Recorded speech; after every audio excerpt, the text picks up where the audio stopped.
SHO कहते हैं कि डिप्टी डायरेक्टर का 18वां स्केल है, इसको 18 जो है छितर लगने चाहिए। Deputy director fisheries Sahiwal division को एसएचओ हवेली लखा ने हवालात में बंद करके तशद्दुद का निशाना क्यों बनाया? नाज़रीन, आपने सोशल मीडिया पर एक पोस्ट देखी होगी कि deputy director fisheries division Sahiwal ये अपनी कंप्लेन एक लेकर थाना हवेली लखा में जाते हैं। वहाँ पर एसएचओ इनको नाजायज़ इनके ऊपर इनको लॉकअप में भी बंद करता है और इन पर तशद्दुद भी किया जाता है और ये कहा जाता है कि ये बीएस यानी कि 18वीं ग्रेड का ऑफिसर है और इसको 18 ही डंडे मारे जाएं। असल ये मामला क्या था, कि क्या अंदर होता है मामला। मेरे साथ इस वक्त डिप्टी डायरेक्टर फिशरीज मौजूद हैं, उनसे हम जानते हैं कि ये कहानी क्या है।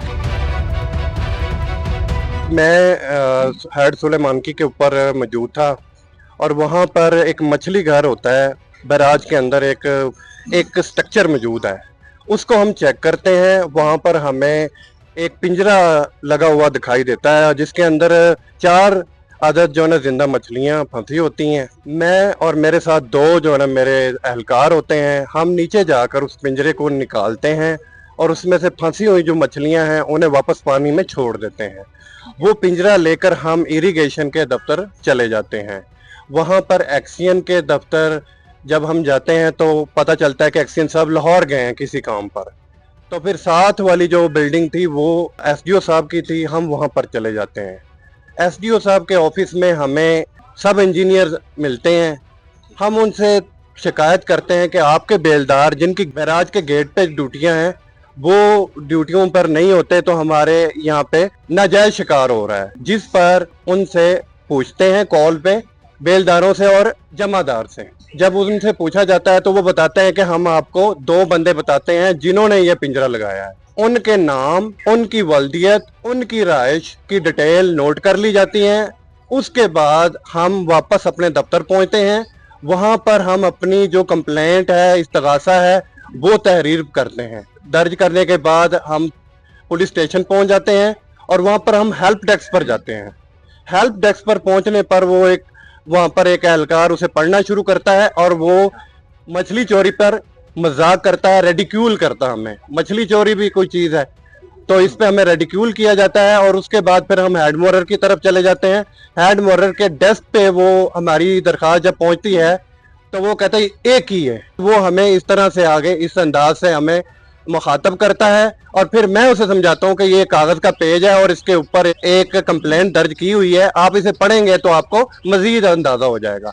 जिस पर वो गुस्सा करते हुए कहता है कि आपने मुझे बताना है कि मैंने पढ़ना है इसको, और वो बुलंद आवाज से गुफ्तगू करता है। जिस पर डिप्टी डायरेक्टर फिशरीज उसे समझाते हैं कि आप इस तरह ना करें पब्लिक प्लेस पर। उसके बाद डिप्टी डायरेक्टर फिशरीज को कहा जाता है कि वो एसएचओ के पास चले जाएं। तो इस पर डिप्टी डायरेक्टर फिशरीज वो चले जाते हैं एसएचओ के रूम में। वहां पर मसाफा करते हैं एसएचओ के साथ और सामने जो कुर्सियां होती हैं उनमें से कुर्सी पर बैठ जाते हैं। जैसे ही बैठते हैं एसएचओ साहब घूर रहे होते हैं और साथ में ये कहते हैं कि आप अपनी टांगे किस तरह आपने रखी हुई हैं, आपने हाथ कहाँ पर रखे हुए हैं, आपको पता नहीं है कैसे बैठते हैं, आपको पता नहीं है डेक्रम क्या है। उंगली के साथ इस तरह बार बार वो पॉइंट करते हैं। जिस पर डिप्टी डायरेक्टर फिशरीज उन्हें कहते हैं कि ये आप बार बार थ्रेट कर रहे हैं और आप बार बार उंगलियों से इशारा कर रहे हैं और ये आप ना करें। जिस पर एसएचओ साहब अपनी कुर्सी से खड़े हो जाते हैं और वो मुझ पर हमला करने के लिए दौड़ते हैं और मुझ पर वो हमला भी करते हैं और थप्पड़ भी मारते हैं। अपने ऑफिस के अंदर ही वो उठते हैं एसएचओ साहब? जी जी, अपने ऑफिस के अंदर ही से वो उठते हैं और वो मुझ पर हमला करते हैं और इसी के साथ ही उसकी नफरी और बाकी स्टाफ भी आ जाता है और वो मुझे मारता भी है और प्लस मेरा मोबाइल भी छीन लेता है, मेरा पर्स भी मेरी जेब से निकाल लिया जाता है और मुझे धक्के देते हुए लॉकअप की तरफ ले जाते हैं। वो कहते हैं कि आप चप्पल पहन लें और चप्पल पहनाने के बाद हथकड़ी लगाते हैं। हथकड़ी लगाने के बाद मुझे लॉकअप से बाहर निकालते हैं और आजकल के जो मॉडल जो पुलिस स्टेशन है उनके मरकज के अंदर जो जगह है वहां पर मुझे ले जाया जाता है और मुझे लटा दिया जाता है। एक बंदा मेरी टांगों को पकड़ता है और एक बंदा मेरी गर्दन के ऊपर सर रखता है और एक बंदा मुझे कमर के ऊपर दबाता है और मुझे मुकम्मल तौर पर बिल्कुल साकत कर दिया जाता है और मुझे टॉर्चर मेरा शुरू हो जाता है। वो टॉर्चर के लिए एक आला इस्तेमाल करते हैं जो कि एक लकड़ी का एक डंडा होता है और उसके ऊपर एक बेल्ट लगी होती है। इस तरह का टॉर्चर टूल इस्तेमाल किया जाता है और मेरा टॉर्चर शुरू हो जाता है। और टॉर्चर के दौरान एसएचओ साहब कहते हैं कि डिप्टी डायरेक्टर का 18वां स्केल है और इसको 18 जोड़े छितर लगने चाहिए। अच्छा जी, वहाँ पे लॉकअप में वो खुद जाते हैं, एसएचओ भी अपनी निगरानी के अंदर आपके ऊपर तशद्दुद करवा रहे हैं? जी जी, इसमें सारा हाउस इकट्ठा किया जाता है। पूरे प्रोसेस के अंदर 7 लोग इन्वॉल्व होते हैं और इसके अंदर 2 मतलब के एसएचओ और एक हेड मोरर भी शामिल है। टोटल ये 9 लोग हैं। तकरीबन टोटल ये 5-6 मिनट तक ये टॉर्चर चलता है। तक मुझे 18 लगाए जाते हैं। तो मुझे कहा जाता है आपने गिनती करनी है। अब एसएचओ साहब वापस अपने कमरे में बैठ जाते हैं, वहां पे लोग भी बैठे होते हैं और मुझे कहा जाता है कि आपने जाकर जो है ना, आपने सर नीचे करना है और आपने सॉरी करनी है।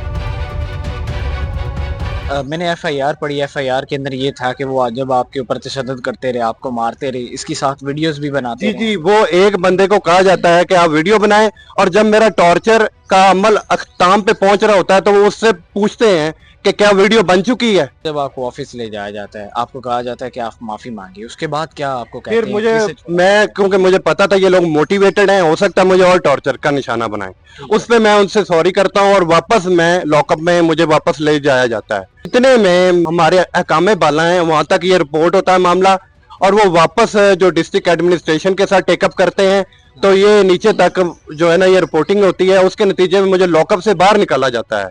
ठीक है। लॉकअप से बाहर निकालने के बाद दोबारा मुझे एसएचओ के कमरे में मैं क़याम करता हूं। वहां पर मैं एसएचओ के साथ, एसएचओ साहब भी मुझसे बातें करते हैं। इस दौरान मुझे मोबाइल भी मेरा वापस कर दिया जाता है, मेरा पर्स भी वापस कर दिया जाता है और मेरे जूते भी जो है ना जॉगर वो भी शापर में डालकर वापस किए जाते हैं। जब उन्हें आपको छोड़ा, कोई धमकियां, को बातें क्या की कि अब आपने क्या करा? कि उस वक्त मुझे जितना टॉर्चर हो चुका था, मैं डिसओरिएंटेड था एक लिहाज से, तो ज्यादा बातें नहीं की। फिर मैंने एसएचओ को कहा मैंने वॉशरूम जाना है।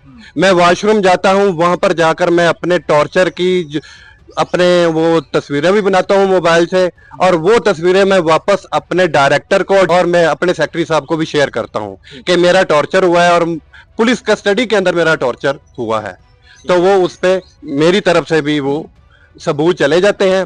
और उसके बाद जो बशीरपुर सर्कल के जो डीएसपी साहब हैं वो मौके पर आते हैं और उनको मौके के हवाले से मैं बताता हूँ, उन्हें ब्रीफ किया जाता है और वो मुझे कहते हैं कि आप यहाँ पे ही मामला क्लोज कर दो। इस पर मैं कहता हूँ कि क्योंकि मेरे साथ बहुत ज्यादा ज्यादती हुई है और मैं अपने सरकारी काम के हवाले से वहां पर आया था और मेरा कोई इनसे पहले कोई ऐसा इंटरेक्शन नहीं था और इन्होंने नाजायज तौर पर मेरे साथ ज्यादती की है और मैं इसके लिए कानूनी चाराजोई की का पूरा हक रखता हूं। कोर्ट में भी लेकर जाऊंगा और जो भी महकमाना कार्रवाई है उसके लिए भी मैं इस्तदा करूंगा पुलिस डिपार्टमेंट से। एसएचओ में जो 15 एहलकार के ऊपर एफआईआर होती है वो कितनी देर के ऊपर हो जाती है आपके कहने पे? कौन करवाता है? उसके बाद मुझे हदायत दी जाती है कि मेडिकल करवाएं। मैं मेडिकल के लिए पहले जाता हूँ सहूलत सेंटर जाता हूँ, टीएचक्यू के साथ सहूलत सेंटर है, वहां पे जाता हूँ मैं।